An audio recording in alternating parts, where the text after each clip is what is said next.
1593년 전쟁이 장기화되면서 일본의 피해는 막심했다.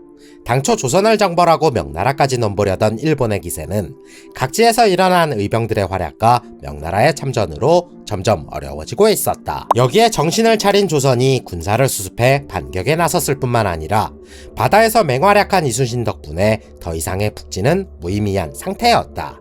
그리하여 임진왜란이 일어난 지 1년 만에 명나라와 일본은 휴전을 논의하게 된다. 일본의 대표적인 반전파였던 고니시 유키나가와 명나라 이여송, 심유경 등이 만나 협상을 시작했다.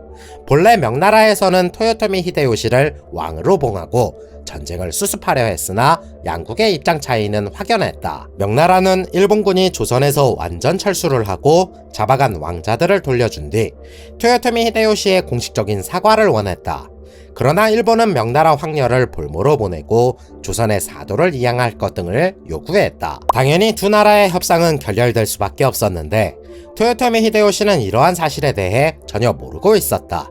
왕으로 임명하겠다는 명나라 사신들이 자신 앞에 당도하자 모든 게 이루어졌다고 생각해 기뻐할 따름이었다. 1596년 오사카성에 도착한 명나라 사절단이 토요토미 히데요시를 만났다. 만력제의 칙서를 받아본 토요토미 히데요시가 크게 기뻐하며 만세를 불렀으나 진짜 현실이 어떠한지 깨닫기에는 그리 오래 걸리지 않았다. 조선의 사도를 이양받고 왕자들을 볼모로 잡아 명나라와 무역을 통하고자 했으나 국왕으로 책봉되었다는 칙서 한 장이 최종 결과였다는 것을 알아챈 순간 토요토미 히데요시는 분노했다. 1597년 토요토미 히데요시는 명나라가 자신들의 요구를 들어주지 않았다는 것을 핑계로 군사를 일으켰다. 그리고 이때 분노한 토요토미 히데요시는 조선 백성들의 코와 귀를 베라 지시하기에 이르렀으니 조선에 파병된 장수들이 코나 귀를 베어 소금에 절인 뒤 본국으로 보내면 벤 숫자에 따라 포상을 내렸다. 하지만 막상 받아놓고 쓸모는 없으니 이를 한데 모아 묻었는데 그게 바로 교토에 있는 귀무덤이었다. 여담으로 아이들이 못된 장난을 칠 때 어른들이 애비라고 달랬던 것을 본 적이 있을 것이다.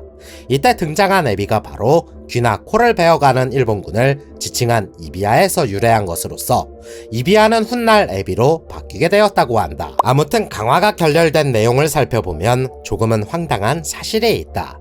당시 명나라를 대표해 강화 회의에 참석한 석성과 송웅창은 토요토미 히데요시의 요구를 명나라 만력제에게 제대로 전달하지 않았다. 오히려 토요토미 히데요시를 일본의 국왕으로 임명하면 조선에서 철수할 것이라고 거짓 보고를 했다. 실제 사절단이 왕래하지 않았음에도 양국이 협정을 맺은 것처럼 보고를 했는데 만력제는 이 사실을 철석같이 믿었다. 여기에 고니시 유키나가가 파견했던 가짜 사절 나이토 조안 역시 명나라로 건너가 토요토미 히데요시를 일본 국왕에 책봉해주면 전쟁이 끝날 것이라고 거짓 보고를 했다. 결국 양국의 협상 실무자들 때문에 피해를 보는 것은 조선 백성들이었다. 일본군은 갖은 약탈과 방화로 많은 피해를 주며 국토를 유린했다. 오히려 이런 일본군을 상대로 섣불리 자극하지 말라고 할 정도였으니 당시 강화 협상이 얼마나 형편없었는지 알게 해주는 대목이기도 하다. 훗날 그 실체가 드러나며 강화를 체결하기 위해 나섰던 심유경 등은 명나라 황제를 속였다는 죄목으로 모조리 처형되었다. 그리고 자신도 속았다고 생각한 토요토미 히데요시 역시 군사를 일으켜 조선을 침략하면서 결국 정유재란이 일어나게 된다.